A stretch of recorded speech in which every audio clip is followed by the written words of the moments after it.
Performed line products company is trading near all-time highs right now, surging well over 100% in just the past year alone. I mean, it is an undeniable momentum darling. But as any seasoned investor knows, momentum and intrinsic value are rarely the same thing. In this explainer, we're going to run this stock through a rigorous gauntlet of the greatest investing frameworks ever created. We're putting PLPC to the ultimate test to see if it's truly a buy or if the market has just gotten completely ahead of itself. Here's our roadmap for the analysis. We'll start with a company snapshot, then move through the Buffett, Lynch, and Graham lenses, tackle the DCF and quant models, and finally wrap it all up with our synthesis and final verdict. All right, Section 1, a quick company snapshot of PLPC. So PLPC currently occupies a uniquely powerful position in the market, trading between $465 and $500 with a $2.42 billion market cap. This is a true infrastructure stalwart. They manufacture the critical, nitty-gritty components, think wire fittings, tension clamps, optical fiber hardware, for electric and telecom networks across 20 different countries. Recently, they've caught a massive tailwind. According to Wasatch Global Investors, PLPC is a direct beneficiary of the booming AI infrastructure build-out. You add in a staggering 52-year dividend history, and you've got a business with some serious, undeniable pedigree. And their top-line growth has been remarkably consistent. They've climbed from roughly $517 million in 2021 to over $740 million in trailing 12-month revenue by mid-2026. This isn't some speculative tech startup burning cash. It's a profitable, growing industrial powerhouse. Moving right along to Section 2, the Warren Buffett lens. You know Buffett, he is all about finding a highly defensible economic moat. And PLPG arguably has a really solid one.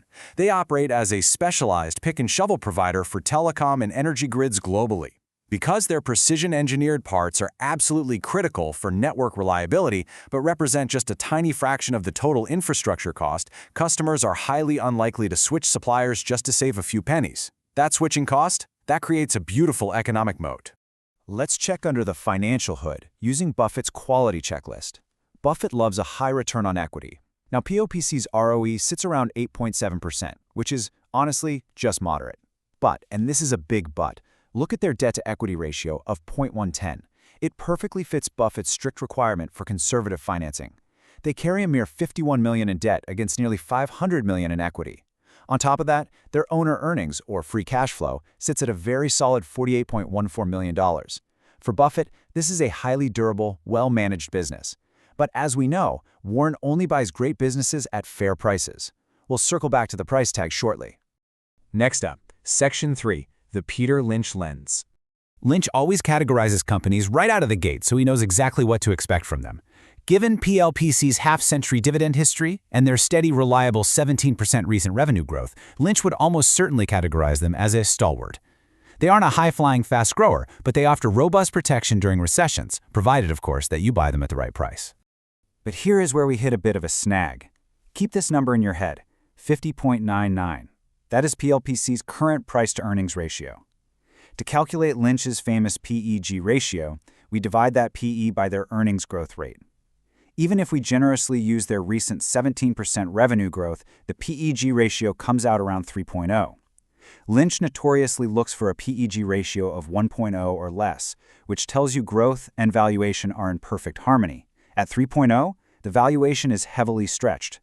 Running through the rest of the Lynch checklist, well, the balance sheet is exceptional, boasting a current ratio of 3.01. I mean, they literally have triple the assets required to cover their short-term liabilities.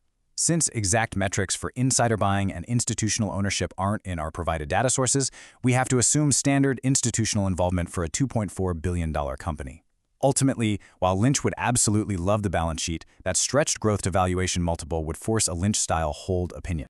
All right, Section 4, the Benjamin Graham lens. Graham, the father of value investing, is all about ultimate safety. PLPC easily clears his operational hurdles. It's large enough that current ratio is phenomenal, earnings are rock solid, and a 52-year dividend streak is absolute music to a defensive investor's ears. But then it hits a massive brick wall on valuation. Graham strictly demands a PE under 15 and a price-to-book ratio under 1.5. Clocking in with a PE over 50 and a PB of 4.68, PLPC severely fails Graham's pricing limits. If we want to find the exact maximum price Graham would theoretically pay, we use his legendary intrinsic value formula, the square root of 22.5 multiplied by the earnings per share times the book value per share. So plugging in PLPC's $8.90 in EPS and their $99.36 book value gives us an intrinsic value of just $141.05. Remember, the stock is currently trading near $500. Graham demands a margin of safety, usually buying at 2/3 of intrinsic value. At today's prices, a true Graham value investor wouldn't touch this stock with a 10-foot pole. Section 5. DCF Valuation and Alternative Quant Models. Let's break this down for the modern era. Because a forward-weighted average cost of capital, or WACC, and terminal growth aren't explicitly in our sources, we have to assume a standard 9% WACC and a 2.5% terminal growth rate for our DCF model based on their $48.14 million in free cash flow. The DCF output shows the current price implies highly optimistic, prolonged growth. But check out the dividend discount model. With a tiny 84-cent annual dividend and historically low 0.74% dividend growth, assuming an 8% required rate of return outputs a shockingly low $11.66 fair value. Why? Because their dividend payout ratio is barely 12%. They retain almost everything they earn, making the DDM a pretty ineffective tool for valuing this specific company. Let's cross-reference this with some alternative metrics. Looking at comparable multiples, PLPC has an enterprise value of around $2.39 billion against $80 million in EBITDA. That's a multiple of nearly 30 times. For a hardware manufacturer, even one with massive AI tailwinds, that is incredibly rich. Furthermore, independent analyst models like the GF value from Guru Focus cited in our sources peg the intrinsic value at $178.06. Every single model we use is flashing a neon warning sign on valuation. Finally, Section 6, Synthesis and Final Verdict. Bringing it all together, the dramatic tension of our analysis is crystal clear. The market price is floating right near $500, yet Ben Graham's formula says $141. The GF value says $178. Peter Lynch's metrics suggest the price is wildly out of sync with its growth. And Warren Buffett? Well, he'd admire the moat and that pristine balance sheet, but he would immediately walk away from the premium price tag. Ultimately, to be a truly successful investor, we have to separate a great business from a great stock. Preformed Line Products is, without a doubt, an operational powerhouse. They have an incredible balance sheet, a half-century dividend streak, and they are perfectly positioned to supply the physical infrastructure needed for the AI revolution. But the stock has surged 180% in a year, inflating the PE to over 50. The current price completely lacks any margin of safety whatsoever. So, blending all our gurus together, the final verdict is a solid hold or, frankly, just a wait. If you already own it, the underlying business is stellar. But if you're looking to deploy fresh capital, patience is definitely required here. The gurus would likely wait for a pullback closer to the $200 range before even dipping a toe in. And that leaves us with the ultimate value investor's dilemma, and something for you to chew on. At what price does a great company finally become a great investment for your portfolio?